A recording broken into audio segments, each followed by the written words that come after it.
setiap sel makhluk hidup, ada bagian penting yang disebut sitoskeleton. Sitoskeleton ini berfungsi seperti rangka atau tulang pada tubuh kita.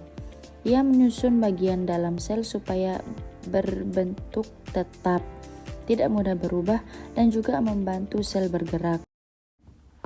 Nah, selanjutnya itu ada komponen dan struktur sitoskeleton. Yang pertama itu ada mikrotubulus. Mikrotubulus berbentuk seperti pipa berongga dengan ukuran diameter 25 nanometer. Serabut ini terbuat dari protein tubulin. Fungsinya adalah untuk membantu pembelahan sel, menggerakkan organel, dan membentuk sila serta flagela yang membantu sel bergerak. Nah, yang kedua itu ada filamen intermediate. Ukurannya sedang, yaitu sekitar 10 nanometer. Serabut ini berfungsi untuk menjaga kekuatan dan kestabilan sel, supaya sel tidak mudah rusak atau robek, terutama pada jaringan yang sering mengalami tekanan seperti kulit. Nah, yang ketiga itu ada mikrofilamen atau filamen aktin. Ini disebut serabut yang paling kecil, diameternya hanya sekitar 7 nanometer.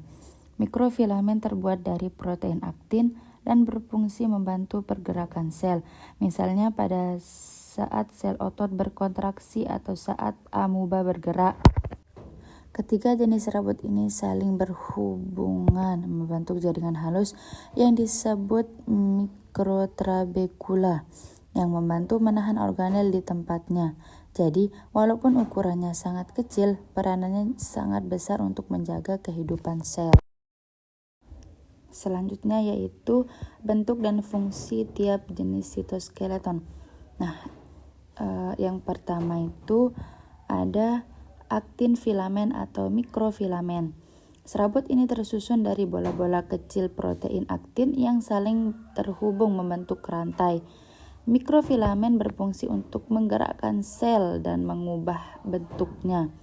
Contohnya bisa dilihat pada sel alga cara yang memiliki aliran sitoplasma karena bantuan mikrofilamen.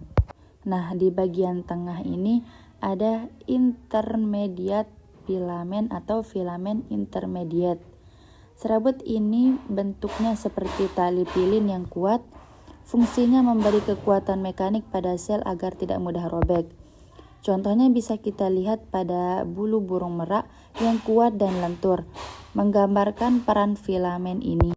Nah, di bagian bawah ini ada mikrotubul atau mikrotubulus. Bentuknya seperti tabung pipa yang tersusun dari protein tubulin. Mikrotubulus berfungsi dalam pembelahan sel, pengaturan posisi organel, serta pembentukan sila atau flagela. Contohnya, bunglon dapat menggerakkan dan mengubah warna kulitnya karena mikrotubulus membantu perpindahan pigmen di dalam sel.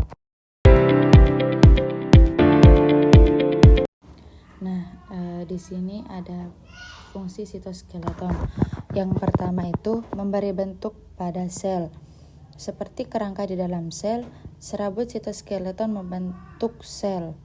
Nah, sitoskeleton seperti pondasi yang menjaga sel tetap pada bentuknya. Nah, yang kedua yaitu ada gerakan sel. Sitoskeleton itu dinamis atau bisa berubah. Perubahan ini bikin sel bisa bergerak. Nah, sitoskeleton memungkinkan sel untuk bergerak dan berubah bentuk sesuai kebutuhan.